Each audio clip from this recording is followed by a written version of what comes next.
Hey guys, how's it going? Kripp here. Bit of a late video, but I got some pretty sweet cards to review for you guys. Today was a big card reveal stream for the Witchwood. We didn't really get any new news from the actual expansion as a whole. We don't know when it's coming out yet, but we do know that there's going to be 2 legendaries per class, which has been the case in the last year or so. But they've kind of had excuses for that in the past, like, oh, we're going to give quests to every class. We're going to give weapons to every class. This time around, there's just 2 legendaries per class. They're just seemingly going with that from this point on. So if you do see a class legendary and you think it's crap, and in some cases it will be, it does not mean it's game over for the legendary department of that class. All right, let's get to it here. So we got Warpath earlier in the week. Warpath is a pretty interesting warrior spell that allows you to do the whirlwind effect several times over. When I first saw this card, it reminded me of a conversation that I had with my Twitch chat just the day before when someone guessed exactly that card, and my reply was, so basically just like a terrible version of Defile. Well, I thought about it some. I read some people's thoughts on Reddit and whatnot, and I feel like the card is actually pretty good. It's just that it's a card that will typically fit in a more controlling style of warrior, and there's certainly no guarantee that is going to happen. But if it does, this is a pretty good card. I feel like Whirlwind costing 1 or 2 doesn't matter too much most of the time, even when comboed with like Sleep with the Fishies or something like that. It's typically fine if you're not doing it on turn 3. So it's an okay, immediate, early game, semi-board clear against a bunch of scrawny little minions. So right, it's pretty good in that sense. But in the late game, when you're just flooded by mana and you're looking for actual board clears, this kind of converts into one. Warrior's a class that doesn't mind using up its whole turn to clear the board. So playing 5 of these and probably basically killing just about every minion at that stage of the game is pretty good. That flexibility is certainly worth something, and I cannot call this card terrible as a result. I think it's a pretty decent card, but it belongs in an archetype of warrior that, again, we're not too likely to see from what we can tell so far. We also got the Rogue Legendary, the Face Collector. Straight from Game of Thrones, I guess, huh? 3 mana, 2/2, it's got Echo, and you get a legendary minion when you play it. It's obviously an extremely high value card. It's a high power level card, but in my opinion, it doesn't follow the rogue decks that typically survive through the ages of Hearthstone, which is tempo related. It's a weak tempo card. Rogue has received extremely powerful, extremely high value cards before, but they just don't see competitive play because that's not what works for Rogue. While it's an extremely powerful card, if you want to play the value game, if you want to play the control game, other classes historically have just done that way better. Now, it's possible that we are all underestimating the Echo mechanic and Echo just naturally works in the flow of the game, so maybe I'm wrong on this one, but I think it is overall a bit of a misfit. It's a great card, but it doesn't seem to work in most of the rogue decks that have been existing or we can imagine right now. In part of today's stream, we got a whole bunch. Starting off with Houndmaster Shaw, the 4 mana 3/6. So this is El Primo Statorino here, and your other minions have Rush. And Rush is another of the new mechanics where you can attack right away if minions have Rush, but you cannot go face with them. So it's the board control Hunter card. And, you know, we typically think of Hunter going face, but mid-range Hunter in the past has not necessarily done that. Hunters also really like Death Rattle minions, so if you're playing with Death Rattle minions, it's not like you have to play this and then play other cards to give them Rush. It's just a passive effect like Tundra Rhino. So, you know, if you have Death Rattle minions that produce other minions, you can play this and get a whole bunch of tempo by hitting up the rest of the board. Usually what that's going to mean as a 4 mana 3/6 body is this is going to survive until the next turn. So it's kind of like a getting out of control board mid-range card. And I actually think it's very good. I think this is a very high power level card, and this is very likely to see some play in Hunter. But again, Hunter, we'll see about that. We also got Rotten Applebomb, the 5 mana 4/5 taunt with Death Rattle giving you health. In my opinion, this is going to be a very, very high likelihood silence card. but it's still pretty good. With N'Zoth rotating out, I don't know if it'll really see much play, but it is pretty good. Taunt is typically quite premium, and healing is typically quite premium as well. Both on the card, fairly poorly statted for its mana cost, but still it has those two very valuable things. It's hard to write this card off, honestly. We have Witchwood Apple, 2 mana, add 3 2/2 Treants to your hand. Treants are not very good minions. They're 2 mana 2/2s. So if you really want to break it down, to get the most value out of this card, you're going to be paying 8 total mana for 3 2/2s, which you can kind of do for 5 mana with Force of Nature, and that card has not seen play since it was changed to that. So it's probably not very good in the traditional sense. However, touching upon our next card, Whispering Woods, 4 mana, summon a 1/1 Wisp for each card in your hand. Well, it's suddenly not too bad. There are some synergistic aspects to these cards, and I imagine there's going to be more than just that. So possibly for now, this will be an underrated archetype of Druid. We'll have to see. Overall, I think this card is very good. Remember, the maximum hand size in Hearthstone is 10, not 7. So if you just have a whole bunch of cards, this is an extremely high value card. Now, Druid decks that want to play a bunch of small minions and afterwards buff them up and Savage Roar and beat the hell out of you have a difficult time keeping a lot of cards in their hand, which is where the previous card might come in, which is where possibly future Witchwood cards might come in. It is another extremely high power level, extremely high tempo, which Druid desperately needs, by the way. But again, it's a bit of a misfit card. But these things typically get resolved through expansion blocks as a whole, which, we're not whole yet. So I think this is going to be a really good card. You're looking at 4 mana 7/7, but because it's across 7 bodies potentially, that is extremely advantageous, especially for the Druid class. We have Rebuke, Paladin spell, enemy spells, basically the Loatheb effect. Loatheb is an extremely powerful card. It's still played all the time in Wild. Now, Loatheb is a 5 mana 5/5 with this effect, and there are advantages and disadvantages to that, but I would say mostly advantages. I would say this card is not nearly as good as Loatheb, because typically when you play Loatheb, you're playing it to protect a whole bunch of minions, so the fact that you're playing a 5/5 body in addition to getting that effect, helps you a lot. It helps you push for that next turn lethal a lot of the time.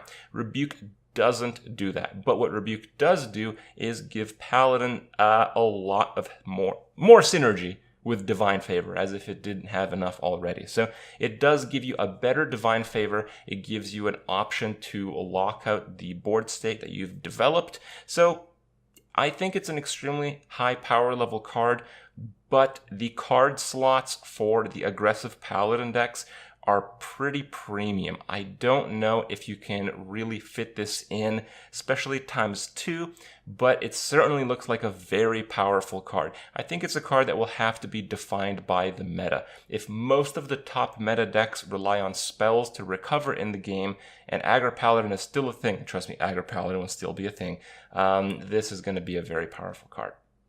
Vivid Nightmare. So basically you copy a minion as a priest and it has 1 health remaining. You can heal it up. It's not bad. That's a pretty good card, right?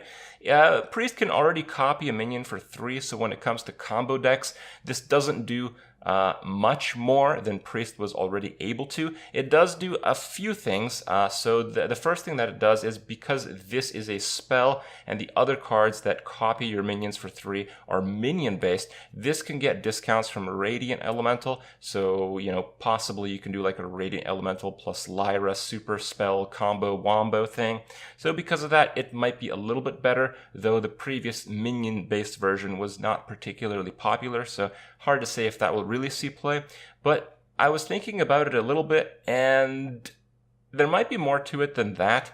The attack of the minion is full, so yes, the health goes to 1, you can heal it a little bit, but the attack of the minion is full. So, just playing Leroy in that is 12 damage.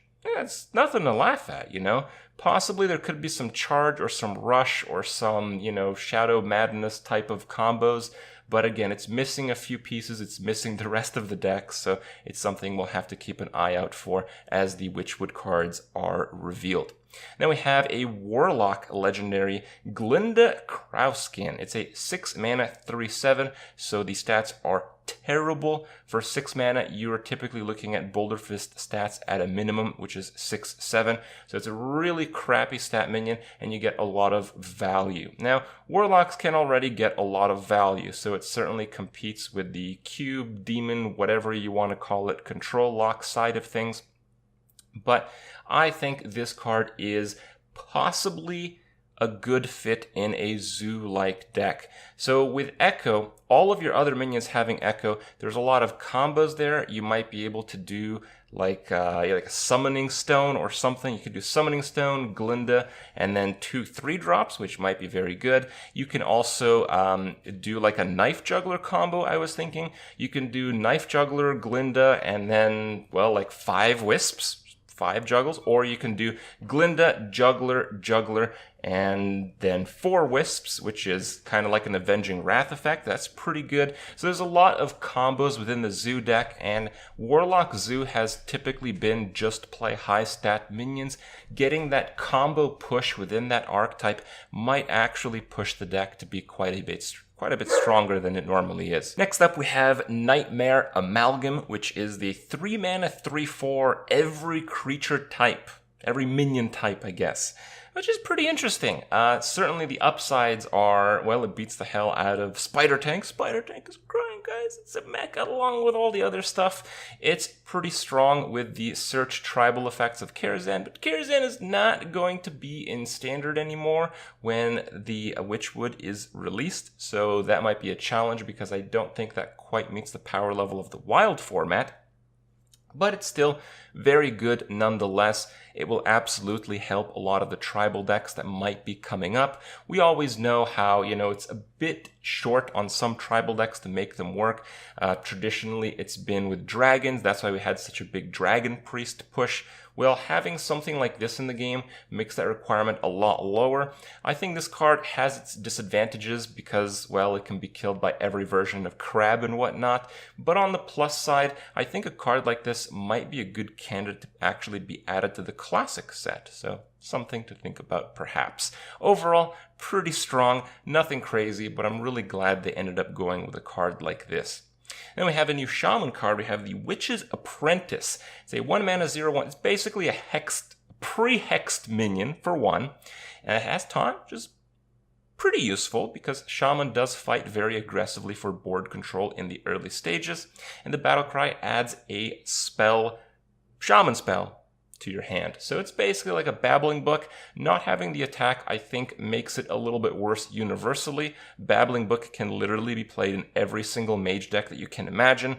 This card might be tailored to a bit narrower of a shaman deck, but I think it's still very strong. I imagine even playing kind of like a board control zoo-like shaman, having just a small granular taunt to defend your Flame Tongue Totem and likely give you some more reach for a follow-up turn, I think that's pretty good. So I think this is a pretty good card. It's going to see quite a bit of play as long as Shaman sticks in there. And Shaman's been struggling lately, but Shaman is getting the one new hero card this time around. There's no other class getting a new hero card, but Shaman is getting a new hero card, and that hero card was revealed today, and it is Hagatha the Witch. It's an 8-cost hero, so on the expensive side, but the battle cry does 3 damage to everything. It is a Hellfire effect, so it does do 3 damage to your own stuff as well. That makes it a little bit worse, of course, but I think in general, this card is just fine. The idea is that when you play a high mana card to generate more value later, it can be very difficult to launch that if you're behind on the board. And you typically are going to be behind on the board. So this is a very powerful battle cry for this type of card. It gives you a new hero power, Bewitch. And this gets really crazy with Echo cards. Every time you play a minion, you add a random Shaman spell to your hand. Shaman spells are actually very strong. We learned that through the Shaman weapon, even though the Shaman weapon is absolute garbage. A lot of the time, the effect of just getting a random Shaman spell is extremely potent, and we can basically expect exactly that with this. The idea is, though, that you have to play minions. So if you're playing just one minion at a time, it can be difficult to keep that up. But with the new Echo mechanic, even like the one that was previously revealed, like a 3-mana 2/4 taunt with Echo, if you play 3 of those, you're getting 3 spells from one card, right? That's kind of like getting a free Kabbalist's Tome if you think about it. So the synergy with Echo cards is extreme. Now, we haven't seen that many neutral Echo cards, so that basically I think is going to dictate just how powerful Hagatha is going to be. I think as a baseline, Hagatha is a high power level card, but if we see like, oh, I don't know, like a dozen more neutral Echo minions, Hagatha is going to be ridiculous. So again, another card to watch out for. Basically, the card reveals that we had in the last week that I reviewed for you guys just now, a lot of them are powerful cards in misfit roles, powerful cards that could be completely insane if they had more support. So while some of these cards standalone don't look that impressive, it certainly gives us quite a bit more curiosity to see what's left in the rest of the set. So we'll see what that is, and I'll update you guys as that comes in. Thanks for watching, and I'll see you guys tomorrow.